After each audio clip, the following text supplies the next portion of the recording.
Now, before we move on, let's make sure your site looks just as good on a phone as it does on a computer.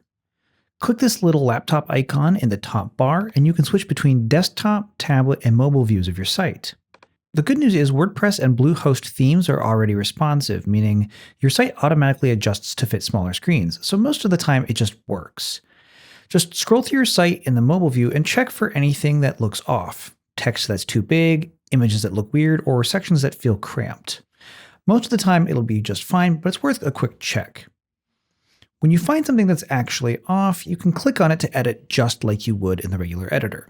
Like, for example, I know that this text is black on the desktop version, but now that I'm seeing it by itself on mobile, I think it looks a little strange. So we'll click the sidebar, go to the styles, and change text to a lighter color so it's easier to read on this green background.